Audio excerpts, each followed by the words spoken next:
নমস্কার বন্ধুরা, welcome to অপূর্ণাস kitchen.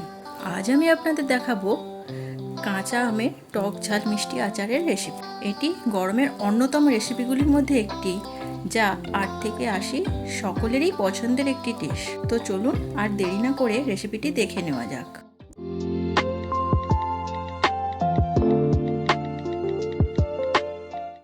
আচার বানানোর জন্য আমি কতগুলো কাঁচা আম নিয়ে নিয়েছি।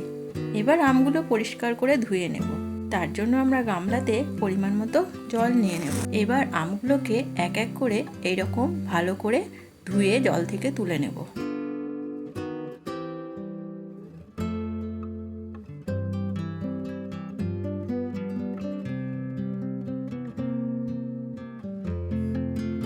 তারপর আমগুলোকে খোসা ছাড়িয়ে নেব।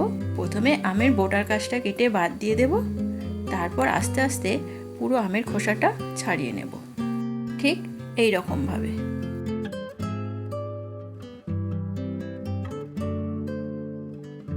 ঠিক একই রকম ভাবে বাকি আমগুলির খোসাও ছাড়িয়ে নেব। তারপর আমগুলিকে এইরকম ভাবে কেটে নিতে হবে। তারপর এর মধ্যে দিয়ে দেব পরিমাণ মতো লবণ এবং হলুদ গুঁড়ো। তারপর আমের সাথে নুন হলুদটা ভালো করে মাখিয়ে দিতে হবে, ঠিক এই রকম ভাবে।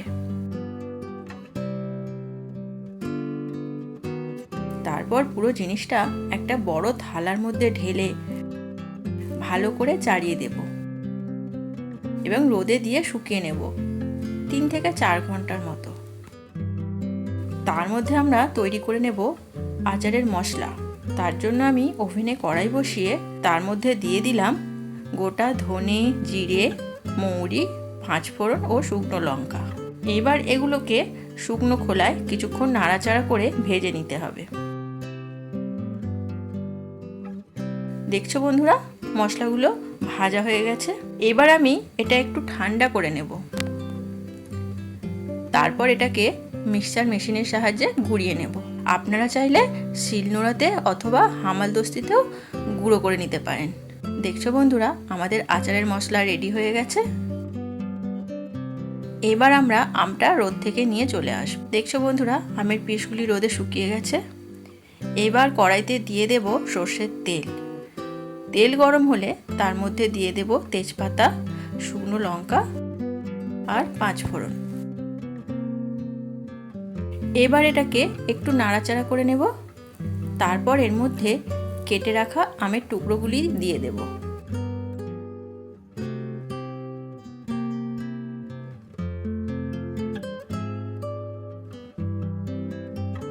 এবং সবকিছু একসাথে কিছুক্ষণ নাড়াচাড়া করে নেব।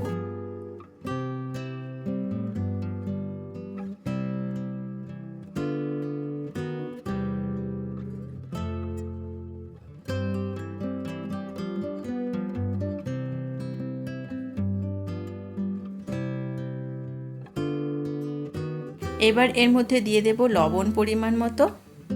লবণ দেওয়ার পর পুরো জিনিসটা আবারও ভালো করে নাড়াচাড়া করতে থাকবো।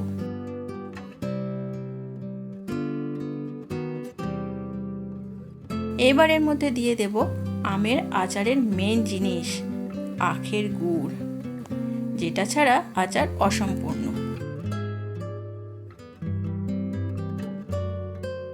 তারপর আম ও গুড় একসাথে ভালো করে নাড়াচাড়া করতে হবে যতক্ষণ না পর্যন্ত গুড়টা ভালো করে মেল্ট হয়ে একসাথে মিশে যাচ্ছে। আর এখানে গ্যাসের ফ্লেমটা একটু মিডিয়াম রাখবেন, না হলে আম পুড়ে যেতে পারে।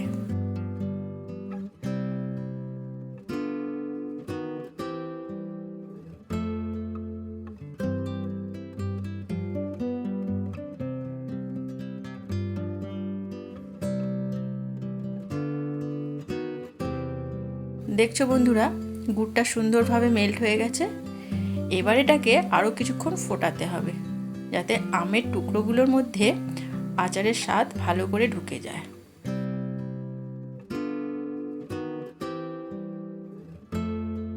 এবার এর মধ্যে দিয়ে দিতে হবে ভেজে গুঁড়ো করে রাখা মশলাটা। তারই সাথে পুরো জিনিসটা ভালো করে মিক্স করে দিতে হবে। তাহলেই তৈরি হয়ে যাবে গরমের চটপটা কাঁচা আমের টক ঝাল মিষ্টি আচার। তো বন্ধুরা, আচারের রেসিপিটা যদি আপনাদের ভালো লেগে থাকে তাহলে অবশ্যই ভিডিওটি লাইক করে চ্যানেলটি সাবস্ক্রাইব করে রাখবেন আর কমেন্ট করতে ভুলবেন না, সাথে প্রিয়জনদের সাথে শেয়ারও করে দেবেন। ধন্যবাদ।